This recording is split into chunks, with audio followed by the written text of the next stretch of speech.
FSA educational webinar presented as a free benefit to our members. Today the topic is How to Be a Companion to Seniors Who Are Challenged by Change, presented by Jane Barton.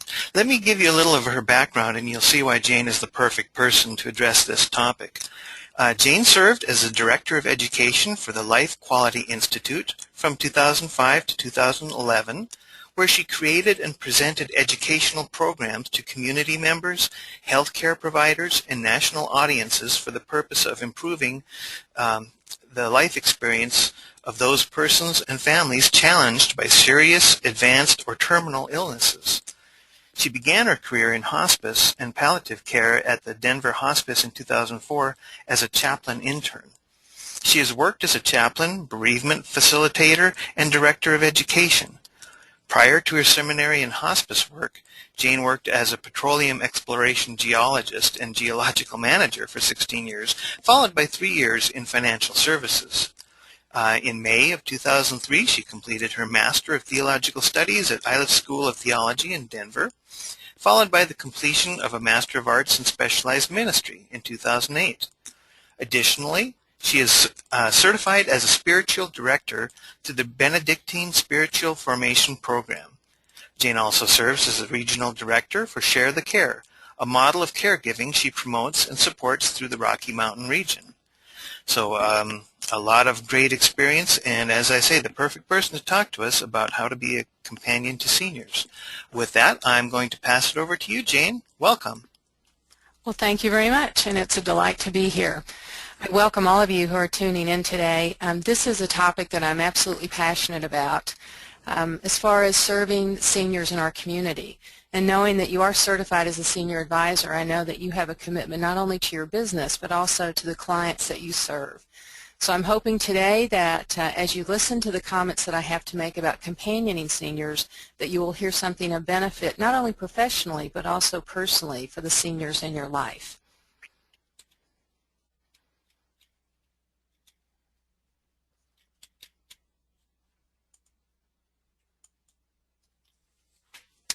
Now, I think we stand on common ground. Larry was kind enough to give a wonderful introduction. You probably know more about me than you probably ever wanted to know.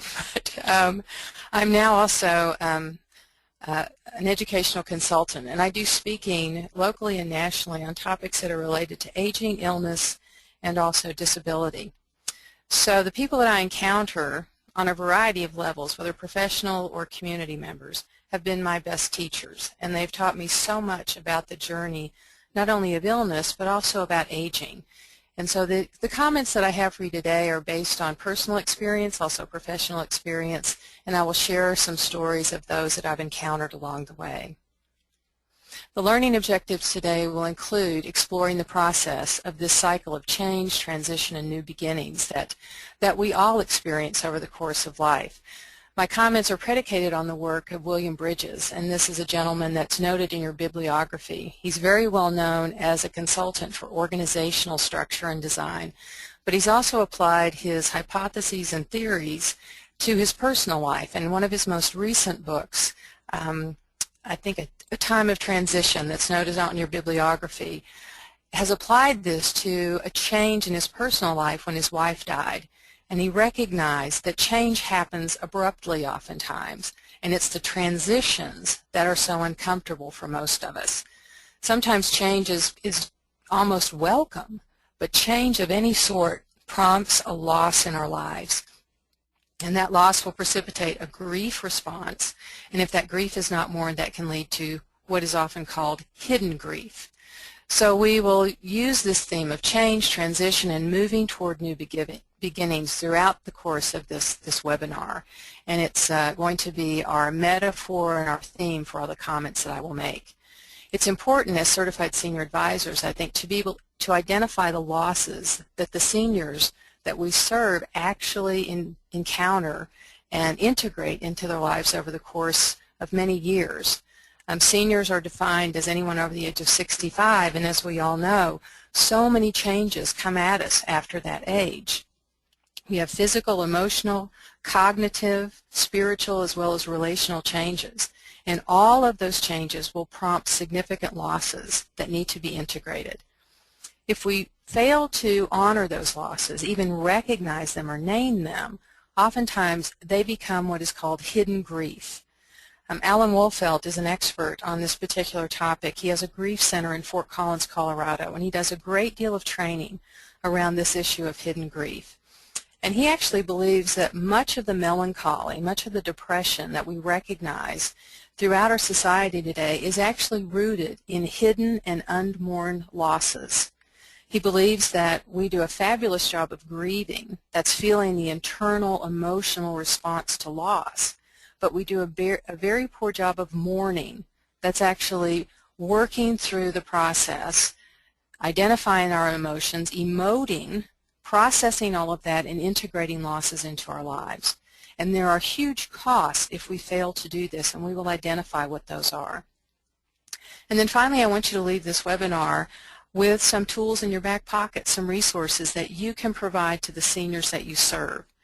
If you recognize this change, transition, and new beginning cycle in the people that you serve, if you also are able to identify the losses and the ultimate grief that they are feeling, then what a powerful response that you can provide to say, there are community resources that I can offer to you. You don't have to be all things to all people for your seniors. You may be a financial advisor or a home health care agency, or perhaps you sell insurance, long-term care policies. You're not asked to be a spiritual director or a grief counselor, but you can certainly point in the right direction for those resources to be accessed and utilized well by the people that you serve in your profession. So let's begin talking about this topic with the question of why focus on this term companioning. And this is a term that I use oftentimes in spiritual direction and also serving as a chaplain in hospice. We basically meet people where they are. We come beside them, wherever they are in their point of journey, and we try to understand what they are experiencing. And it's best to approach people, I believe, in a posture of asking instead of telling, because we need to know the person before us. We need to understand what is going on in their life and what changes may have recently occurred. We must understand the particular journey of the person before us if we are to serve them well.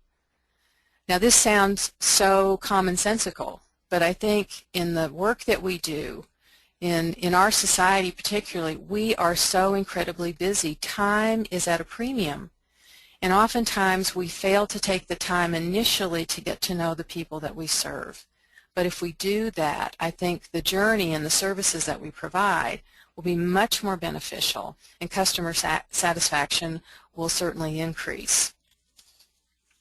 Now, change is the essence of life.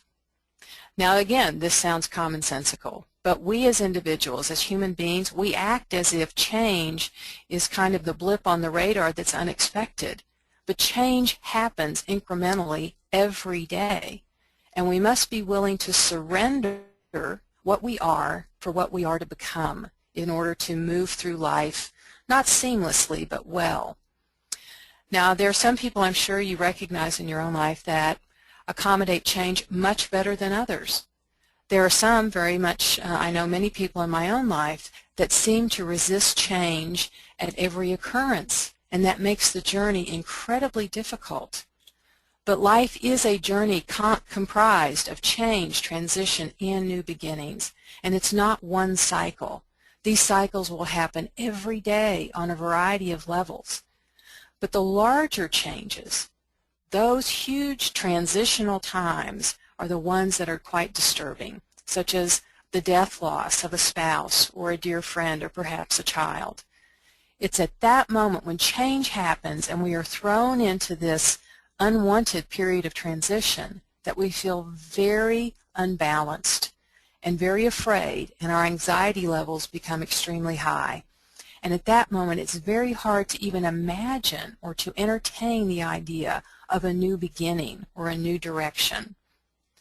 Now, as I mentioned in the introduction, William Bridges does a lot of work around this process of change, transition, and new beginnings. And he recognized when his wife died that change happened. Even though she had been ill for many years, at the moment of her death, that was when the change occurred. And he recognized that he was no longer part of a couple. He was now an individual, and he was a widower. And this was a huge transition for him, and he really didn't know how to deal with it initially. And he was trying to find his sea legs, if you want to look at it that way, and figure out what the next steps would be. But in this time of transition, this is the part of the process where it's reorienting ourselves to the world, how we choose to be in this new experience. It's as if we were given a map that had no roads. It has no direction of what is north and what is south. And we are desperately seeking some resources to help us guide our way out of this period of transition, of unknowing and uncertainty, and try to figure out where that new beginning is going to start. Now, this is often difficult for many of us. When change happens, we desperately hang on to the past. We want things to be as they were. Now, as a grief facilitator and a bereavement counselor at certain points in my career, I would hear the phrase oftentimes, "I just want to feel normal. I want to go back to the way things were." And we have to recognize that once a significant change has occurred, we cannot go back. We cannot regain that sense of normal. And the challenge is to create a new normal, to figure out how do we move forward.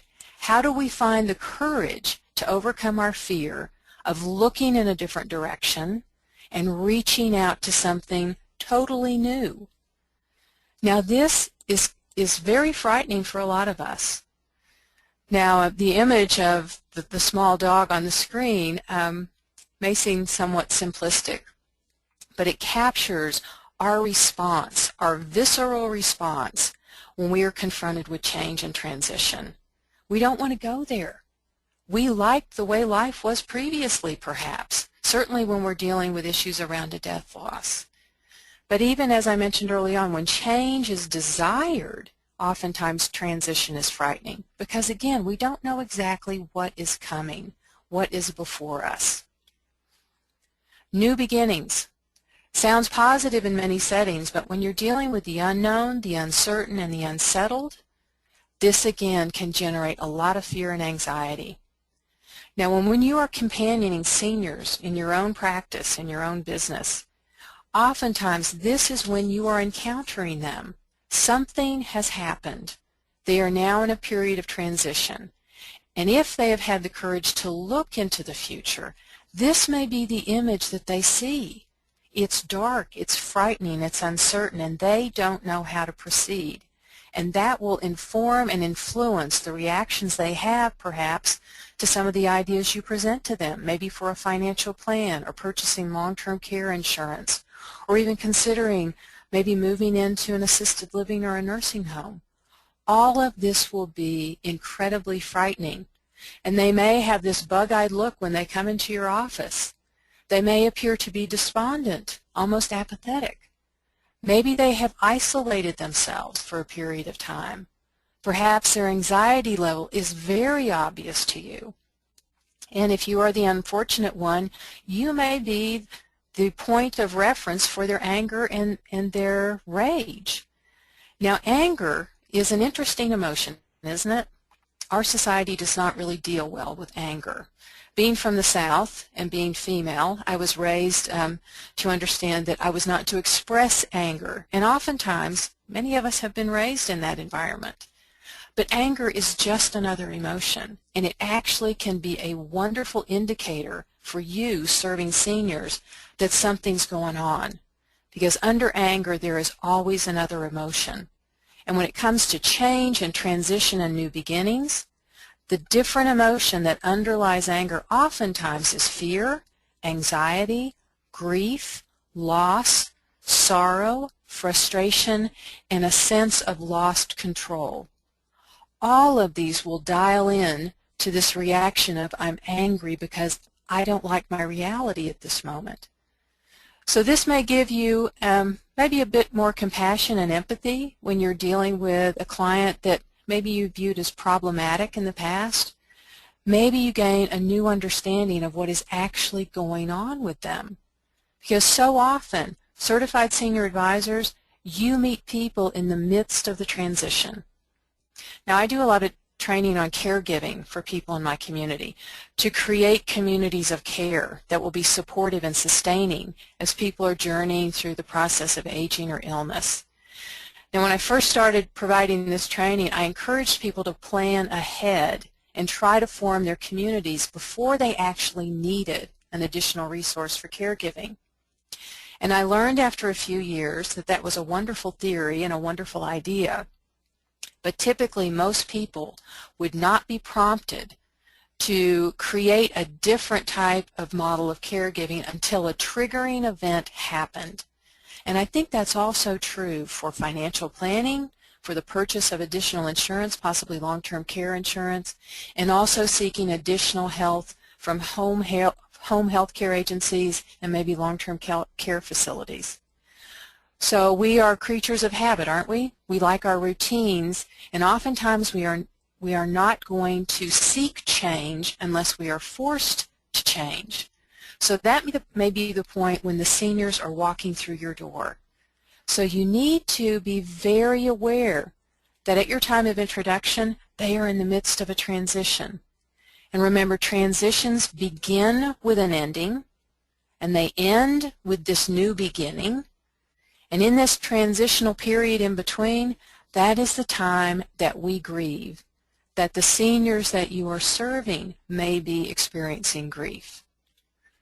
Now, all changes, even the most longed for, changes that you want, have their melancholy. There's a source of sadness. For what we leave behind us is a part of ourselves. We must die to one life before we can enter another. Now, I love this quote because it recognizes that even if someone experiences a change maybe they have planned for years, such as retirement, at the point of retirement, the first morning they awaken and they realize they don't have a job to go to. There is a sense of loss. There is an associated melancholy for even that desired change. So what we need to be aware of when we are serving seniors, we need to, number one, recognize they are going through a lot of different changes. Number two, that there are losses associated with every change. And number three, that with every loss, there is a sense of grief that is experienced. So my question to you and to all of us actually is, do you recognize the losses that prompt grief? Now, this may seem an obvious question, but for a lot of people, grief and bereavement, that process, is strictly associated with a death loss. And what I want us to do is expand our definition of loss and grieving to include other losses that seniors are going to experience and that we need to be sensitive to, we need to honor, and we also need to assist in that process as well. So let's look at some of the losses that we typically encounter as we age over the course of a lifetime. Now let's look at the obvious ones first. Obviously, as we age, we risk losing friends and family to illness or accident or tragedy. So we have loss of family and friends. We also need to recognize the loss of pets, and this is becoming increasingly important for seniors. I heard a figure, I think on MSN just the other day, that in our society we spent over $40 billion last year on our pets. Now that's a lot of money, and it indicates we care tremendously about the animals in our life. Now, serving the senior population at the end of life as a hospice chaplain, I heard this oftentimes as a true lament for seniors who had moved into assisted livings or nursing homes that did not allow them to bring their pets with them. In fact, they had delayed that transition for years because they did not want to leave, quote unquote, their families. So again, do not discount this loss if you are serving a senior who comes in and shares with you that perhaps the night before they had to put down their cat of 22 years, their companion, their soulmate. This was a significant relationship, and they will grieve it tremendously. So not to acknowledge that then becomes disenfranchised grief, where we diminish a loss for someone, and that can certainly complicate the process. So it's honoring what was meaningful to that person and what brought them great joy in life. So those are the relational losses, people and our pets. Let's look at some other losses. Careers are certainly an important loss in our country today based on our economic demise over the last 2 to 3 years. We have so many people who have lost their jobs, and many of them are seniors. And this is a loss of identity for many people, also a loss of financial security. But if you are accustomed to going to a certain place, you have relationships with your colleagues, and you have an identity as, let's say, a financial planner or a hospice chaplain or whatever it might be, this is a tremendous loss. And in this land of transition, you now have the uncertainty of financial security. Now, for many seniors, the loss currently is that they may have already retired, and they did a great job of financial planning, but they did not take into account the drop in the market 2 to 3 years ago. So perhaps their savings accounts dropped by 20 to 40%. They no longer have the luxury of being retired, and they're trying to get back into the marketplace. This is a tremendously frightening time for many seniors who are trying to re-enter, restart, maybe even recreate their own career path. Now, the other thing that seniors are going to encounter as far as losses along their journey is a loss of youth. Obviously, as we age every day, things are changing physiologically, and also loss of health. We have the luxury now of a longer life expectancy, and that's a fabulous thing. But the longer we live, the more at risk we are of accumulating conditions and illnesses that will require greater levels of care, and may also inhibit our ability to interact in life in what we would think is a quality way. Maybe we will have physical limitations or cognitive limitations. These generate a huge amount of grief within our senior population, and also for the families that are associated with them, because they are witnessing the demise of someone that they care about dearly. So it's the ripple effect. There's also the loss of home. So if someone, for safety reasons or for personal preference, decides to sell their house and move into an assisted living or a nursing home, again, even if that's a planned change, not out of necessity but planned, there is still a sense of loss, because they no longer have the home that perhaps they lived in for the last 30 years. That was their comfort zone. That truly was their home base where they felt safe and secure. And now they are in an environment that really is an artificial community initially. There are people there not of their choosing. Perhaps they're on a schedule for breakfast, lunch, and dinner that really doesn't accommodate their previous lifestyle. So a lot of changes to integrate. Tremendous number of losses, and a tremendous amount of grief that's associated with that. Now, the last loss that I have noted on this slide is a loss of faith. And I'm not saying this necessarily happens, but it does happen in the community of seniors when they are challenged by illness and also their own mortality. This is a time when we become very reflective, and we start to look at what we have believed to be true our entire life. And when we're challenged by abrupt changes or dramatic changes, it will test the structure of our traditions. And oftentimes we will look deeply into what we believe to be true and discover perhaps that maybe we have doubts.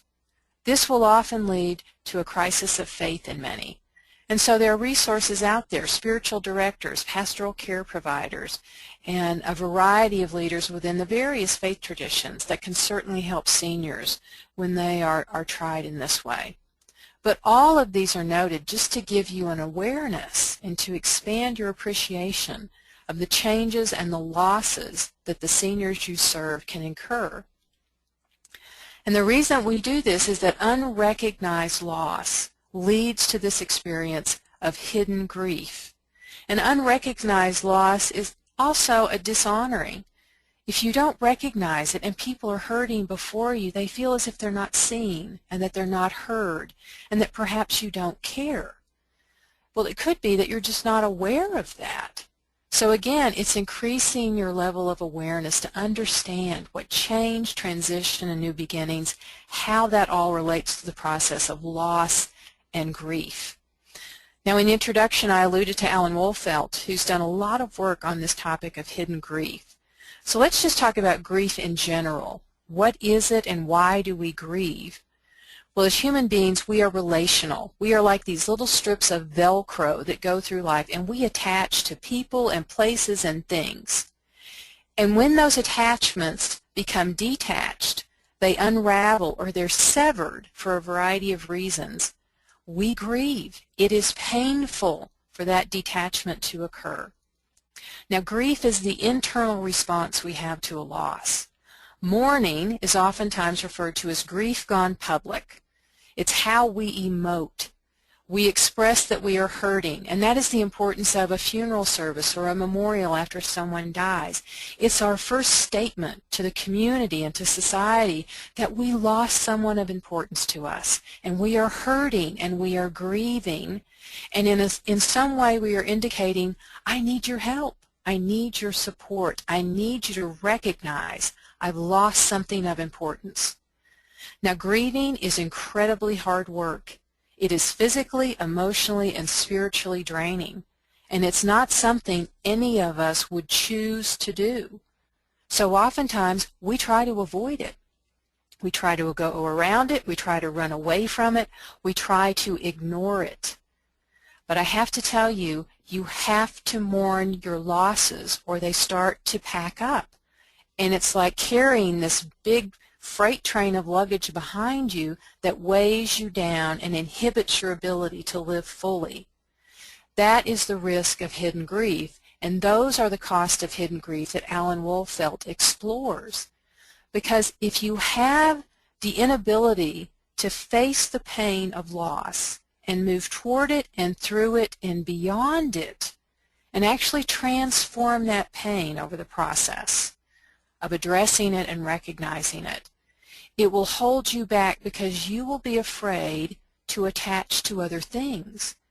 Because if you enter into a new relationship, you become very involved in a certain mission or commitment, and that ends, then you are at risk of hurting again.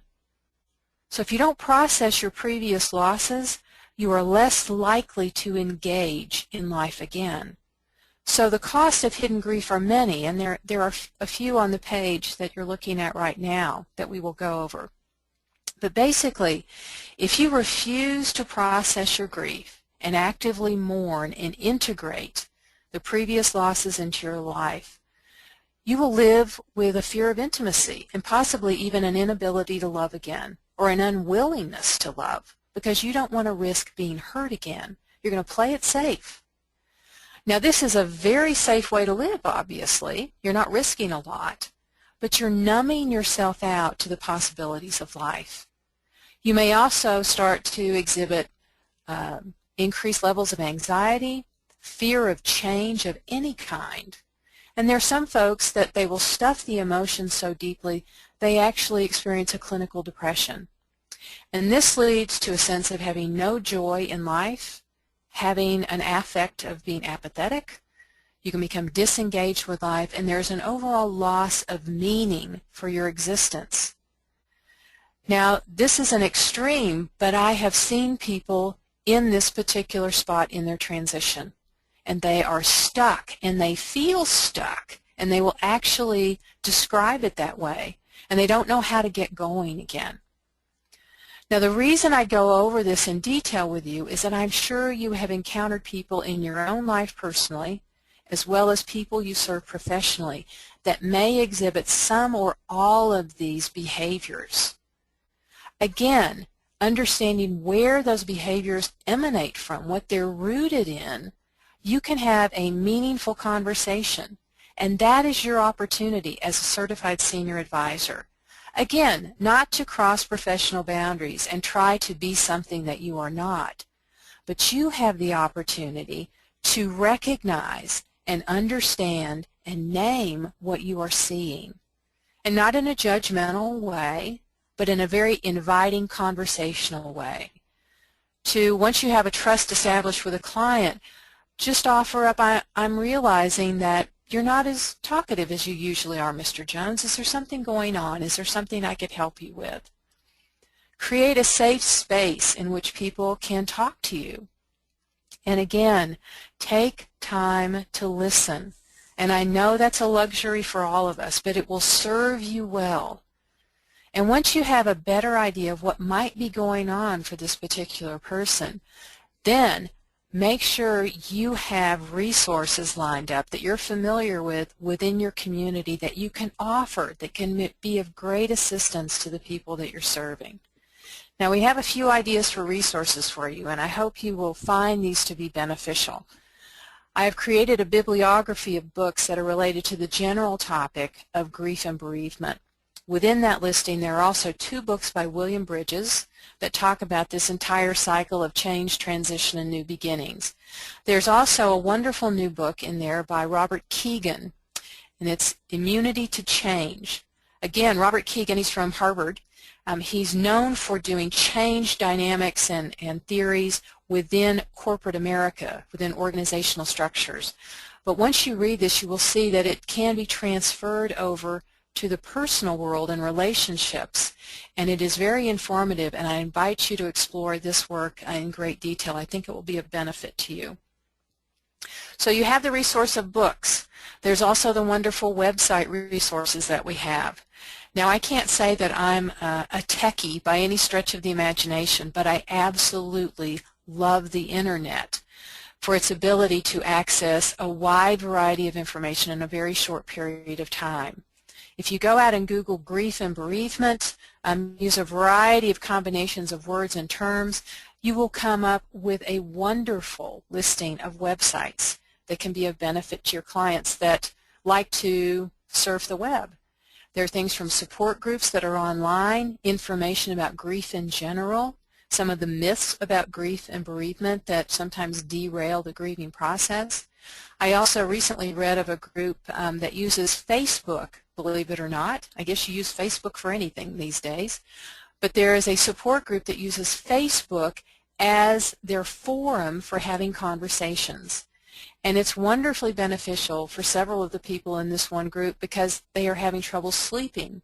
So at night around 3 a.m. they can log on to the Internet, go to the Facebook page, and there may be 2 or 3 other people in their group that are also having a sleepless night. And they can have a wonderfully supportive conversation and companion each other through this transitional period.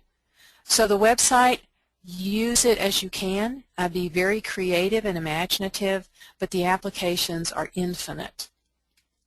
Additionally, I would invite you to explore the organizations and agencies that are available to you in your respective communities.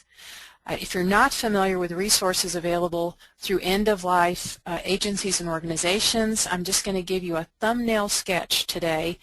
This is a wonderful resource, and most larger communities will have all of these. So let's start with hospice. Hospices by mandate through Medicare are required to provide grief and bereavement services to the families they serve. Also, most hospices will allow community members to avail themselves of those services as well. That would include support groups as well as individual counseling with grief counselors. So if you have someone who really needs some professional help, who needs to access a grief counselor, hospice organizations are a great starting point. If you're in a large metropolis, oftentimes you will have a grief center that's available, again staffed with grief counselors that are highly skilled in this conversation. Support groups are tremendously beneficial as well. Some people prefer to sit with a group of folks who have had a common loss instead of a one-on-one with a counselor. Support groups are tremendously beneficial. Some are scheduled to be 6 to 8 weeks in length. Other are drop-in type of groups that can go on for years. Grief counselors will be listed on the Internet as well as in your phone books, phone directories. They have private practices. There is a certification required for this, a licensure, so be sure that you access someone who is skilled and able to do this. For people who may be having questions around their spiritual beliefs or their faith, There is actually a profession, quote unquote, of spiritual direction. It is not a licensed process, but there is a certification that's available from a variety of organizations in the United States. There is an organization called the Spiritual Directors International, and you can pull that up online, and they have a roster of all their members, and they break it out by state. So if you want to find a spiritual director in your area, you can easily do that. Faith communities are a great resource for people who are struggling with grief and loss. Again, they oftentimes will provide space for support groups, and they have pastoral counsel as well. Now, mortuaries and cemeteries, they too will provide some grief and bereavement training, maybe through educational programs and also through grief support groups. Again, within your specific community, I would just advise you to call up and talk to someone at the mortuary or cemetery and find out what services they do provide.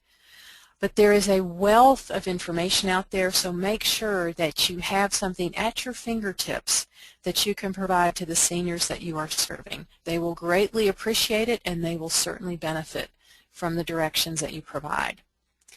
Now, one more aspect that I think you can help with is also providing some suggestions on how to process loss. And this will come from knowing the person that you serve. And if you have someone that's been a client of yours for many, many years, you may know if they enjoy art, or if they're a musician, or if they have a tendency to write quite a bit.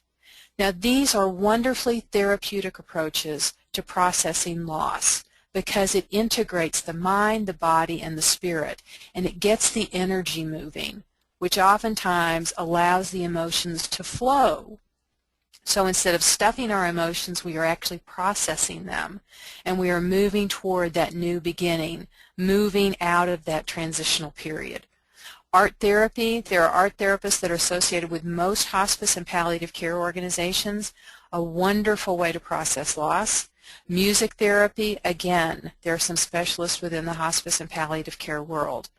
Journaling, whether you choose to write in a leather-bound journal or you care to journal online with a computer, it's a great way to get your emotions, your thoughts on paper, and it's a safe way for some people to vent. Instead of going to a group or perhaps to a counselor, they may be a bit more private. But these are three approaches, again, that you can offer to your clients merely as suggestions, things they might like to explore and maybe to engage with, but they might not have thought of. So again, be a resource to the people that you're serving. If you do this, the resources you provide will offer your clients hope. Remember, we talked about the time of transition being in this no man's land where you have a map that has no roads, no markers on it. Well, if you can provide resources one step at a time, you don't have to map out the entire journey for the rest of their life. Sometimes it's enough just for the next step. What could you possibly do? Have you ever heard of grief counseling? Again, have those open-ended conversations and questions and sit back and listen. Now, listening is a gift. Rarely do I feel as if someone has taken a lot of time to focus their attention on me and truly hear me. I learned this gift and this art as I became a chaplain and also as a spiritual director. And the response oftentimes after listening to someone for an hour and me rarely saying anything, I get a hug from my clients and they say, "Oh my gosh, this was the greatest hour and you have no idea what you just did for me." And I'm sitting there thinking, I did very little. You did all the work. You were talking, you were processing. You have this opportunity as well. You want your clients to feel heard. And I guarantee you, if you learn the art of listening, if you're willing to take the time to do that, your clients will become your best teachers. They will also be your best clients, and they will be your best referral sources because they will truly feel companioned. They will feel as if you care. And although I'm not a certified senior advisor, I know a bit about your training, and I know the motivations for all of you are, number one, you want to be qualified. You want people to seek you out because you understand the journey of seniors. But I also believe there's an undercurrent there of a commitment and a passion to serve seniors well. So if you understand this cycle of change, transition, and new beginnings, your clients will feel companioned and they will feel cared for. And that will make all the difference in the world. So, to summarize what we've talked about today, remember the process of change, transition, and new beginnings. Realize this happens over and over and over again for everyone in life, but particularly for seniors. They are dealing with changes physically, emotionally, spiritually, cognitively, and relationally. And with every change, whether it's planned, whether it's expected, or whether it is sudden, change prompts losses in our life. And when we have losses, when we have that experience of detachment, it results in a grief response because we hurt by that detachment. And when we do not recognize that loss, when we do not validate the grief, then we can get into this cycle of stuffing our emotions and hiding our grief from people. And that can lead to seniors detaching and disconnecting from life and not fully engaging in the moment. Now you as a certified senior advisor, as a companion to seniors, you can serve as a resource in this time of transition. Again, you are not meant to fix the situation. This is their journey. They will need to do the hard work of grieving, but they need not do it alone. And you can provide the available resources in your own community merely by suggesting. And if you have a trusted relationship with your clients, you will be viewed as a voice of authority, also as a voice that cares for them. So I encourage you, learn the available resources well and offer them to the people that you serve. One final comment, and this is obvious as well. Change is the only constant in our life. We change on a moment-by-moment basis, particularly when it comes to the situation of aging. Every moment I am one moment older and something has changed, slight as it might be, but we must learn not to fear change. Instead, to integrate that into the process of life, because that truly is the process of living. We also need to embrace the fact that in the times of transition, this is not a time to be left alone. We need to be companioned. We need people who care for us. We need people who can provide resources that will be helpful. That is an obligation I believe certified senior advisors have. It's also an opportunity, and I invite you to accept that invitation to help and to serve your clients well. So in summation, I really appreciate your time and attention today. I know your time is valuable. We've mentioned that several times today. I also appreciate what you're committed to do in your various communities. I wish you well. I wish you many blessings in your journey. And I hope that you heard something today that will be of benefit to you, your family, your friends, and also your clients. So take good care. If I can ever be of help to you, my contact information is noted on the screen. Please feel free to drop me an email around any issue regarding aging, illness, or disability. You can check out my website. I have a broad spectrum of programs, and I'm very well versed in many issues around aging and illness. If I can provide resources for you in your journey or for your clients, I would be more than happy to do that. So take good care, and thank you so much for attending today.